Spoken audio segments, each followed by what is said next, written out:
All right. Yeah, 12:13 is good afternoon.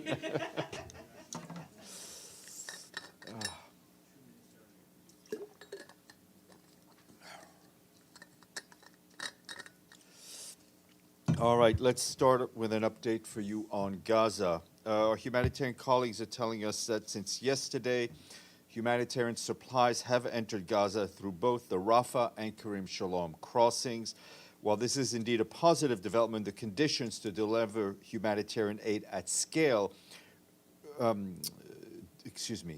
this is a positive development, the conditions to deliver humanitarian aid at scale that responds to the people's needs still do not exist as the fighting continues.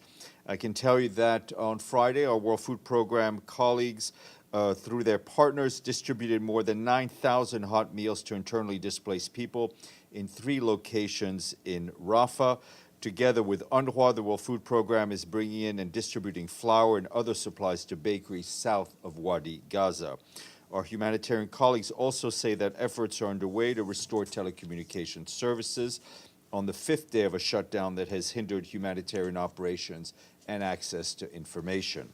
And on Saturday, December 16th, a joint UN mission reached Al-Shifa Hospital. That hospital, as you know, is in North Gaza. The mission was there to deliver health supplies and assess the current situation. The team brought with them medicine, surgical supplies, orthopedic surgery equipment, and anesthesia material and drugs for about 500 people. It's the 3rd humanitarian convoy that has managed to reach North Gaza since the fighting resumed after the humanitarian pause ended on December 1st. The World Health Organization reports that Al-Shifa Hospital is only minimally functioning.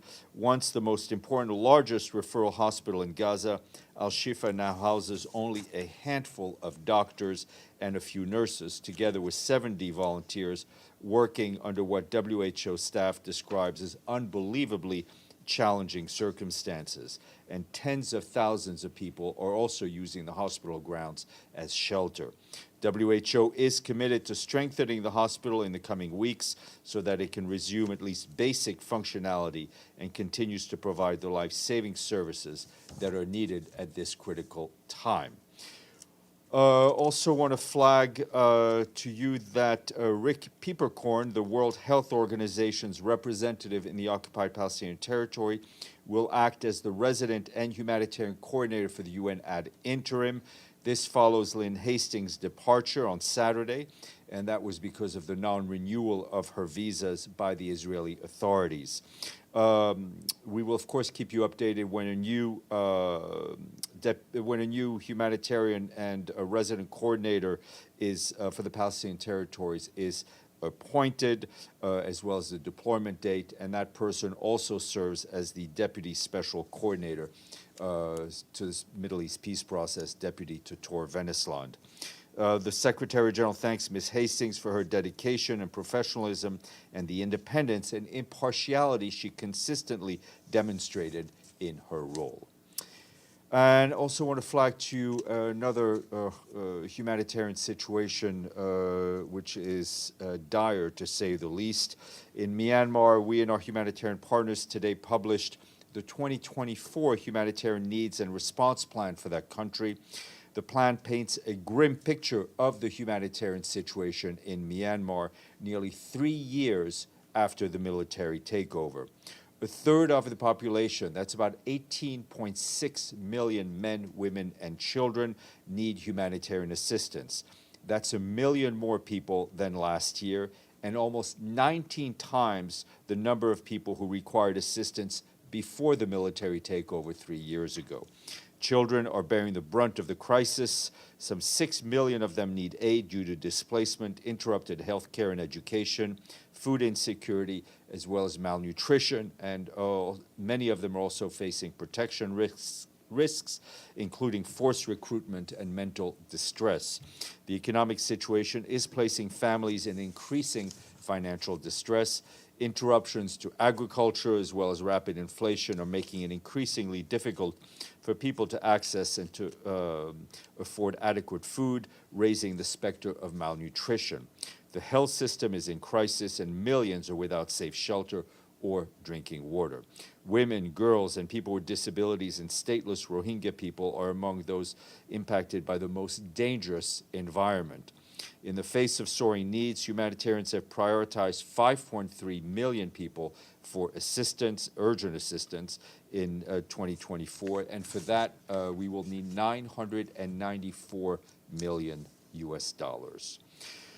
Updates from two of our peacekeeping missions, one in the Democratic Republic of the Congo. A number of you have been asking me about the elections in that country, and I can tell you that our peacekeeping mission in the country remains committed to providing support to the electoral process ahead of the general elections that are taking place on Wednesday, the 20th of December. As of today, 255 tons of electoral material have been transported by the mission in support of the Congolese authorities and that has taken place in North Kivu, South Kivu, and Ituri provinces where the mission is still deployed.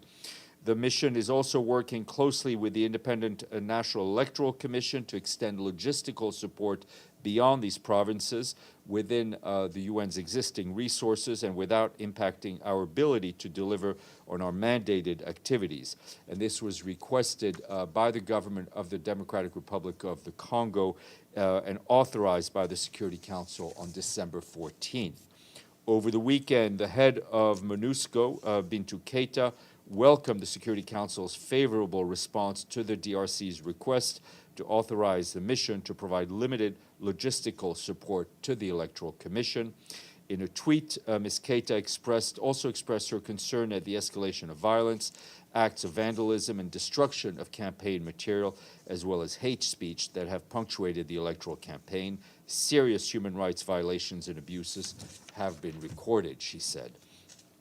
And in ABYEI, our peacekeeping colleagues in ABYEI, UNISFA, the peacekeeping mission, report that an agreement has been signed by members of the Miseria and Ngok Dinka communities to prevent conflict during the traditional annual migration period.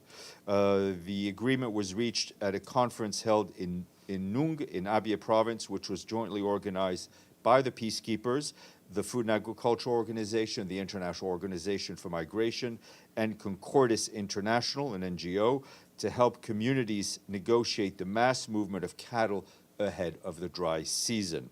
The peace deal also seeks to prevent tensions between farmers, displaced communities, the Ngok Dinka and Miseria, who as nomadic pastoralists move their cattle to reach fresh pastures between January and April each year.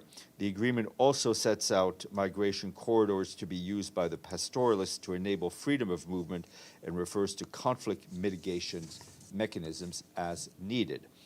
Earlier this morning, the Secretary General held a virtual plenary meeting with his high-level advisory board on artificial intelligence, where he had an exchange with them on the draft interim report.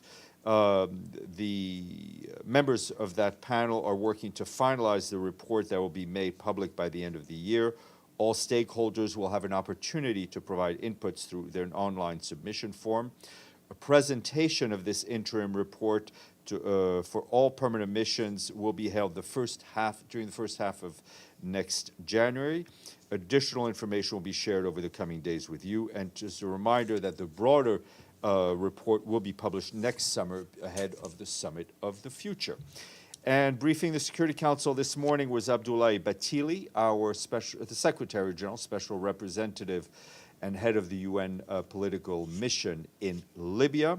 He said he had invited the leaders of the 5 Libyan institutions to reach a settlement on the outstanding issues preventing progress in the electoral process, recalling his broad consultations with a wide range of Libyan civil society, among others. Mr. Bathily noted their call for election as soon as possible and the increasing disenchantment with with certain actors who are stalling. Mr. Bathily also called for the establishment of a unified national platform to coordinate the reconstruction efforts in Deir, where we, along with our humanitarian partners, reached over 200,000 people with assistance since the catastrophic flooding that you will recall took place in September.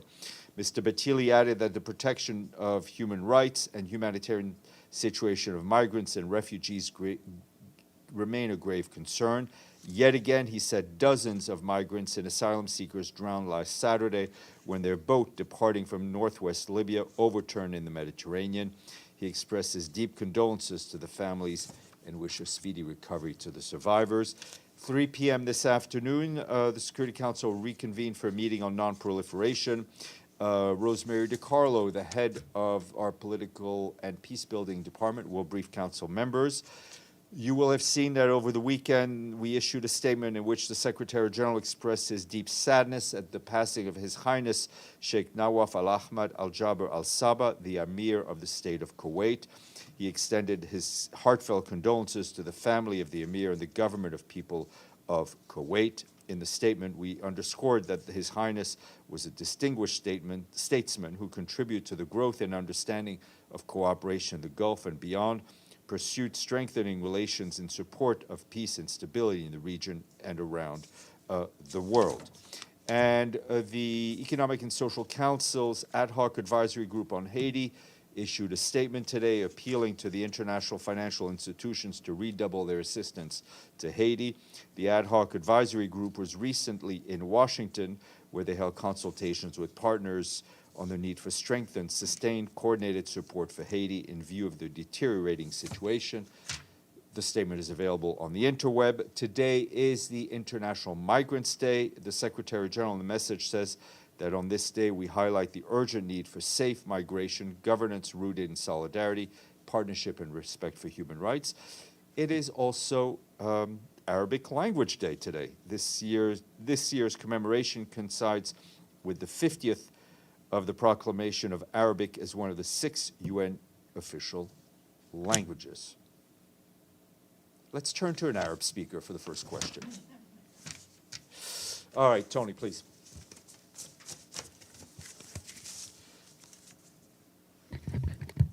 Shukran, Steph. Steph, do we have any updates about the implementation of the mechanism of observation through the Security Council Resolution 2712 that the Secretary General was supposed to? Yeah, we expect the Secretariat to share some ideas with the Council in the next 48 hours, I would say. Thank you. Toshi, and then Pam, Deji, and Edie. Thank you, Steph. As you know, the DPRK launched intercontinental ballistic missile, which the SG repeatedly said it's in the violation of the Security Council resolutions. And also regarding the situation in Gaza, the Security Council resolution calling for humanitarian truce has not been fully implemented. What is your thought on the fact that the resolutions are easily violated and they have problems with implementation? Thank you. Well, I mean, on the issue of the violation of Security Council resolutions throughout the years, I think we can have a long discussion on that across the board, right? The Secretary General, I think last week or the week before, time flies, gave an update, verbal update on the implementation of that resolution. We will continue to update as required by the Security Council. We, of course, strongly condemn the launch of the long-range ballistic missile by the DPRK that took place yesterday, I believe. I think it's the 5th such launch this year. Again, we call on the DPRK to fully comply with its international obligations, including under relevant Security Council resolution. And I think it's important for to reestablish a communications channel so we can resume a diplomatic dialogue to achieve what the Secretary General has been called for, which is sustained peace and a complete and verifiable denuclearization of the peninsula. Pamela. Two separate area questions. One, you mentioned Haiti, Secretary General mentioned Haiti. There is a block in Kenya from the Supreme Court on the force that the Security Council authorized. Do you have any sense of when Somebody has a phone on. Okay, thank you. Go ahead. Of when a force might get there? No, I think that's a question to ask the Kenyan authorities. There's obviously, every country has constitutional process, and they're going through it. We do know that there was a visit by Kenyan officials to Haiti. I saw reports of the Haitian police chief going to Nairobi, so things are obviously moving, but it's up to those member states who will participate in such a force to say and to tell us, tell you, tell the Security Council when they would be able to deploy. All right, and on Gaza, there is a draft resolution circulating, if it all works out to be voted on today, that calls for a cessation of hostilities, a lot of other things, increased aid. What's the Secretary General's view of further Security Council action on this? Look, I think, we continue to deliver humanitarian aid in Gaza through, I think, what Martin Griffith called humanitarian opportunism, given that the fighting is still going on. It is clear that, any strong backing from the Security Council, a strong voice, would facilitate our work. Deji, then Edie, and then Dennis. Yeah, on the border crossing, Kerem Shalom, do you have more detailed numbers, like how many trucks have been passing through the crossing? I think we're still trying to get those numbers. Because I sort of want to know what's the ratio of the new Kerem Shalom crossing and the one with the Rafah. Yeah, no, I don't have those. Which one is bigger? Yeah, I don't. It's. Let me put it this way: it is Kerem Shalom is equipped Yeah. to deal with this That's sort of exactly why I asked right? this. Let's see what the numbers say when we get them. Okay. My second question. We saw those resolutions, draft resolutions, with so many words: truce, pause, humanitarian ceasefire, cessation of hostilities, suspension of hostilities. I mean, from your perspective view, what are the differences and what those words matters to the Gazan people? Well, I can't. Is that just a play of words? I can't even to start to speak for people in conflict, right? What we have been calling for is a humanitarian ceasefire. We know there have been other words that are being used. We also saw a pause for a number of days, which was very useful for us, because and it bears reminding that while trucks are able to go in, the distribution of that aid is extremely difficult while the guns are not silenced and while the bombings continue. So the most important thing is to silence the gun, right? Yes, and the way we're going about it is by calling for a humanitarian pause. We as Chinese reporters, we are now almost using up all the words to translate all those Well, I things mean, I think neither of us are native English speakers, but we continue to discover that beautiful language. Edie. Thank you, Steph. First, a follow-up on the difficulties in distributing aid. Is any aid getting anywhere in northern and central Gaza? Well, I think you may have come in a bit late, but I talked about a WHO convoy that managed to get to the To north. Al-Shifa, but Yeah. aside... I'm not aware of any other point of distribution. I'm not aware of anything else beyond that in the And north. my second question is, we are getting very close to the end of the year. Are we going to see the Secretary General? I'm trying to find an appropriate quote from one of my favorite films, but I can't think of an appropriate one right now. Yes? Well, what's the gist? Yes or no? Well, the gist is when I have an answer to share with you, I will relay your deep concerns. How about that? Dennis. My first question, does the UN have any estimates how much fuel does Gaza needs nowadays? in terms of new crossings opened. So how much fuel does Gaza need, and will UN and its partners have the opportunity to provide it? It needs more, a lot more than what is going in. I will try to get you a more exact number. I can speak for what is needed for our own operations, but let me try to get you more detailed digits on that. And just to clarify, so my request about Butcher case, and you mentioned you'll answer it later in writing, yes? Yes, sir. Thanks. To the best of my ability. Celia. Steph, Bruno Le Maire is in New York and will meet with the Secretary General. Do you know what they're going to discuss? It was at the request of the French mission, so you should ask them what they'd planned to discuss, and if I can get you a readout, I will. Let's go to the screen. Abdelhamid. Thank you, Stéphane. On December 6th, the Secretary General invoked Article 99. And as you know, it was vetoed, the attempt to hold a new resolution in the Security Council. Could you tell me what did he do after December 6th to try to stop this genocide going on in Gaza?